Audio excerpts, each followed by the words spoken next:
Davzia TV here. Today we'll be recapping Black Christmas, originally titled Silent Night, Evil Night in the United States, is a 1974 Canadian slasher film. An invisible figure climbs the facade of a sorority house, where a Christmas party is being hosted, and enters the attic. The house phone rings, and Jess answers to learn it is an obscene phone call from a person who has called before. Jess calls the other sorority members and they listen while the caller shouts in odd tones. Barb taunts the caller, who, in turn, swears to kill her. A younger student, Claire Harrison, implies that the caller could be dangerous before retiring to her bedroom. The intruder suffocates Claire with a plastic garment bag and transfers her body to the attic. The next morning, Mr. Harrison goes to pick up his daughter, but she does not show up at the agreed-upon time. Jess explains to her boyfriend Peter that she is pregnant and wants to seek an abortion, angering Peter, and they agree to address it later. In town, Mr. Harrison attempts to report Claire as missing. At the police station, they learn that a young local girl has also gone while walking home from school. Mr. Harrison, Chris, Jess, and Phil assist in the search for the missing girl after having to put a drunken Barb to bed. Meanwhile, the house mother, Mrs. McHenry, discovers Claire's body and the killer tosses a crane hook into her face, hanging and killing her. In the park, the missing girl's mangled body is found by the police. Jess answers another obscene phone call and resolves to make a report with the police, only for Peter to surprise her. In spite of his best efforts, she refuses to get married and reiterates her desire to terminate her unborn child. Peter leaves angry while Lieutenant Fuller arrives with a telephone lineman to bug the phone. After the police leave, the killer murders Barb with a glass figurine. Jess has another frightening phone call, in which the caller restates her fight with Peter. Lieutenant Fuller calls her to report the attempt to trace the call failed, and theorizes that Peter could be responsible, but Jess doubts this. Phil is slain next. Jess gets another phone call, in which the killer alludes to some sort of violation involving two youngsters named Agnes and Billy. The call is long enough to be tracked, and Sergeant Nash advises Jess to leave the property immediately, as the calls are originating from within the house. She goes upstairs to check on Barb and Phil out of concern for their well-being and comes face to face with the bodies of both women. One of the windows opens just in time to reveal Peter, who has been hiding outside the cellar, as she is being pursued by the assailant. He destroys the window and enters the basement. The cops arrive and hear Jess screaming. They found her barely awake in the basement with Peter's bloody body next to her. They put Jess to bed in her room, believing Peter was the assassin, and then abandoned her in the house with a cop watching over her. From the attic, the killer's voice can be heard, indicating his continued existence. The still undiscovered remains of Claire and Mrs. McHenry are seen through the attic window before the house's telephone begins to ring, leaving Jess' destiny uncertain. I'm sure you're enjoying this story, so a simple like and subscription would be greatly appreciated. If you haven't already. The original Black Christmas ending and the identity of the killer explained. Bob Clark's massively acclaimed 1974 slasher film Black Christmas is a twisted tale of holiday murder, and it has a fittingly terrifying ending. Black Christmas, directed by Bob Clark in 1974, is one of the most influential slasher films of all time. The story takes place in a sorority house, where the residents are preparing a Christmas party before they depart for the summer. When a perverted assassin breaks into the house, they have no idea that they are being stalked by a serial killer intent on killing them all at once. The story of a babysitter who discovers that the threatening phone calls she's been receiving are originating from inside her own home served as inspiration for the film Black Christmas. In the video, the unknown murderer makes calls to the residents in which he speaks in multiple voices, carrying out conversations relating to persons called Billy and Agnes, mixed with bizarre moans and cries and violent, sexually explicit mutterings. The protagonist of the movie, Jess, is concerned when one of her friends goes missing and notifies the police, who tap the sorority house's phone line in order to find out who is making the calls.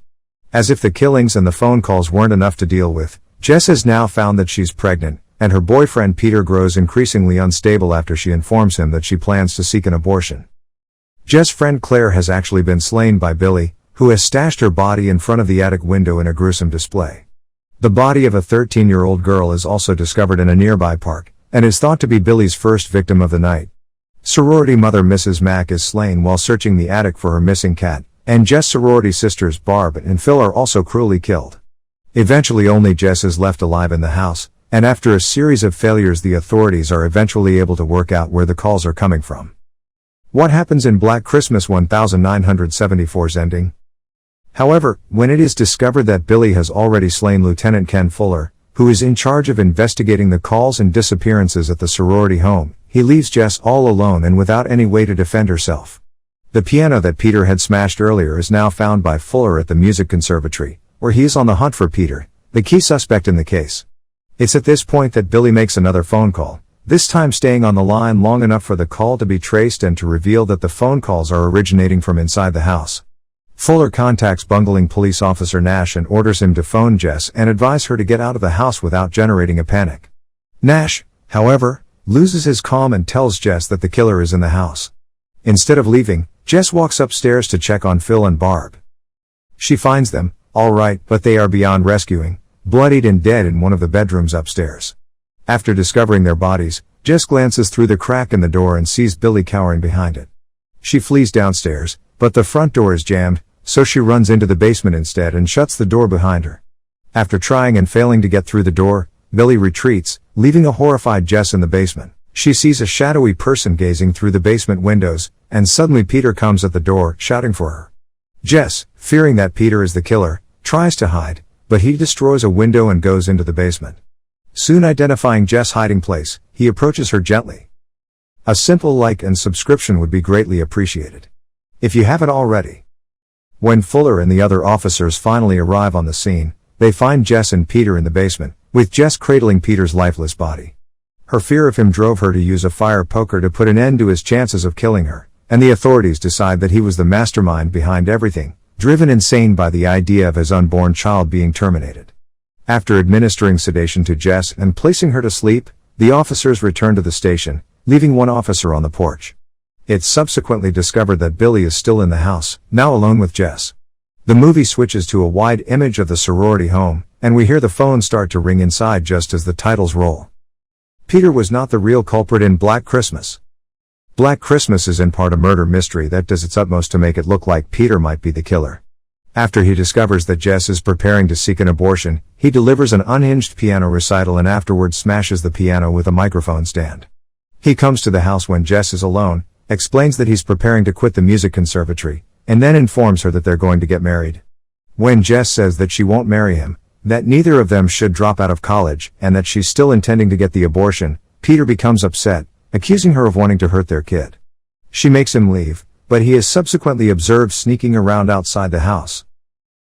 Jess also feels that Peter might be involved for the obscene phone calls when the caller utters the words exactly like having a wart removed, an echo of something that Peter said about her planned abortion. She subsequently discovers that it couldn't have been Peter, because he snuck up on her when she was on the phone listening to one of the calls.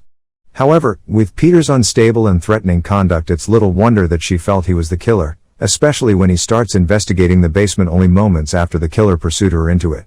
But while he was clearly unpleasant and unstable, Peter didn't actually kill anyone. Black Christmas never tries to explain who Billy and Agnes are. The real killer in Black Christmas is never revealed, but since he identifies himself as Billy in his weird discussions, it's commonly accepted that that's his name. Director Bob Clark has disclosed that Billy and Agnes were siblings, and the picture alludes to some awful occurrence taking place in their childhood, with Billy saying, "Don't tell them what they did." The sorority house could be a familiar haunt for Billy, which would explain why he chooses it as a target and has such intimate knowledge of its layout. It's also possible that Billy has some sort of connection to Mrs. Mack, whose first name is never revealed. Perhaps she's Agnes, or one of the sorority sisters. Ultimately, though, the name, biography and motive of the perpetrator is deliberately left unknown. Not so in the 2006 version of Black Christmas, which decided to describe in great detail who Billy and Agnes were.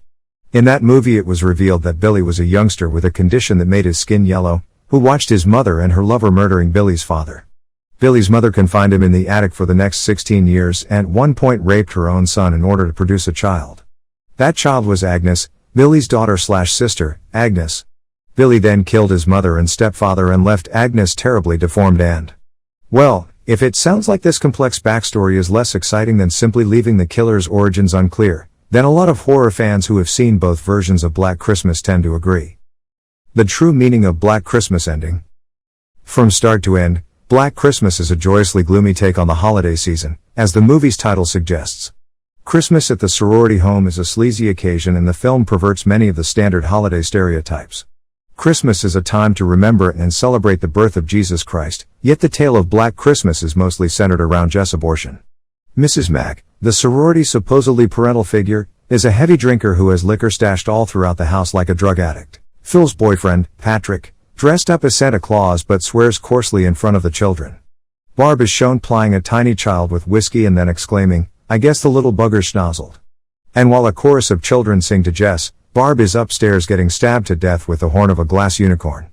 It's no surprise, then, that the film's conclusion is equally pessimistic as the rest of it.